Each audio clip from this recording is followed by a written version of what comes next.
একদম নতুন স্টাইলে এরকম সুন্দর চিকেন কষা বাড়িতেই বানিয়ে ফেলুন। যেমন স্বাদ তেমনই। চলে এলাম আরও একটা নতুন রেসিপি নিয়ে। আজকে দেখাবো খুব সহজেই কিভাবে তোমরা চিকেন রান্না করতে পারো, চিকেন কষা। তো খুব তাড়াতাড়ি হবে আর খুব সহজেই হয়ে যাবে। তো চলো শুরু করা যাক। কীভাবে বানাচ্ছি দেখো স্টেপ বাই স্টেপ। প্রথমে আমরা 1 কিলো চিকেন এখানে নিয়ে নিয়েছি। এবার এই চিকেনটাকে আমরা ম্যারিনেট করে নেব।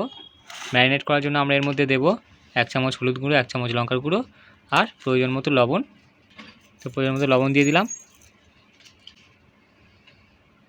হলুদ গুঁড়ো দিয়ে দিলাম 1 চামচ, 1 চামচ লঙ্কার গুঁড়ো দিয়ে দিলাম। এখানে আমরা 2 চামচ দই দিয়ে দেব। এবার এটাকে আমরা ভালো করে ম্যারিনেট করে কিছুক্ষণ রেখে দেবো, আধা ঘন্টা রেখে দেবো এটা।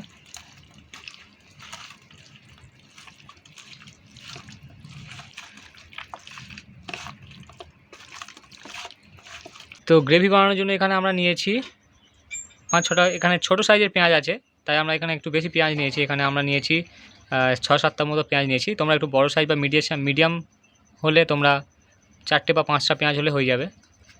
তো এখানে পেঁয়াজ নিয়েছি, একটা টমেটো নিয়েছি আর এখানে 4-5টা কাঁচা লঙ্কা নিয়েছি। এখানে আমরা রসুন নিয়েছি 50 গ্রাম, তার সাথে আদা নিয়েছি 50 গ্রাম। তো সবার প্রথমে আমরা পেঁয়াজ, টমেটো, কাঁচা লঙ্কা এগুলোকে কুচে নেব আর আদা রসুনটাকে আমরা বেটে পেস্ট করে নেব। এবার কড়াটা গরম হয়ে গেলে আমরা দিয়ে দেব তেল।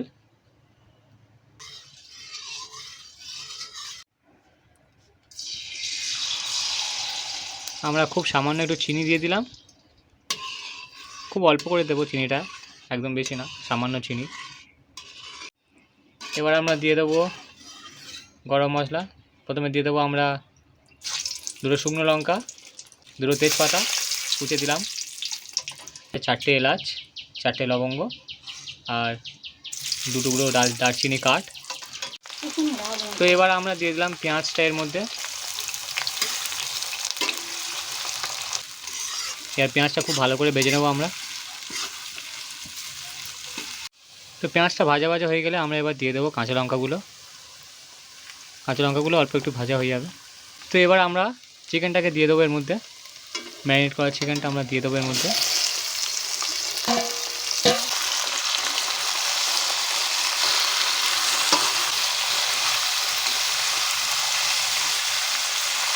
এবার এটাকে আমরা খুব ভালো করে কষে নেব। চিকেনটাকে আমরা খুব ভালো করে কষবো। তো মোটামুটি 5 থেকে 10 মিনিট আমরা কষার পরে আমরা এবার রসুন বাটাটাকে দিয়ে দেবো প্রথমে। এবার আমরা আরও 10 মিনিট কষিয়ে নিয়ে আমরা কুচে রাখা টমেটোগুলো এর মধ্যে দিয়ে দেবো। তার সাথে আমরা দিয়ে দেবো 1 চামচ লঙ্কার গুঁড়ো, 1 চামচ হলুদ গুঁড়ো আর 1 চামচ জিরে গুঁড়ো। এবার আমরা আদাটাকেও দিয়ে দিলাম, বেটে রাখা আদা। এবার খুব ভালো করে আবার সবগুলো কষে নিতে হবে একসাথে।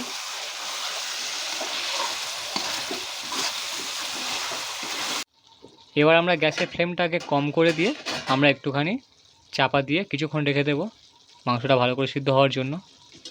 ব্যাস আমরা প্রায় 15 মিনিট মতো আমরা চাপা দিয়ে কষে নিয়েছি। এবার আমরা এর মধ্যে চিকেন মশলাটা দেব। মাংসগুলো অলরেডি সিদ্ধ হয়ে গেছে অনেকটা।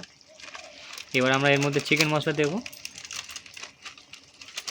দিয়ে আরও কিছুক্ষণ আমরা 5 মিনিট কষে নেব। এবার আমরা জল দিয়ে দেবো, গ্রেভির জন্য জল দিয়ে দেবো এর মধ্যে। তো আমরা এখানে 1.5 কাপ মতো জল দিচ্ছি। এবার এটা আমরা খুব ভালো করে ঝোলটা ফুটিয়ে নেব।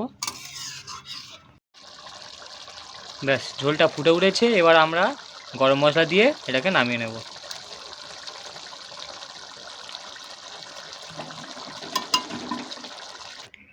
তো আমরা নামিয়ে নিয়েছি। এই হলো আমাদের ফাইনাল চিকেন কষা।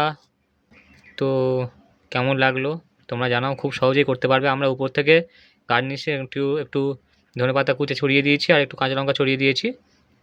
তো কেমন লাগলো সবাই তোমরা জানাও। ভালো লাগলে ভিডিওটাকে লাইক করে দাও আর চ্যানেলটাকে সাবস্ক্রাইব করে দাও। দেখা হচ্ছে পরের ভিডিওতে নতুন একটা রেসিপি নিয়ে।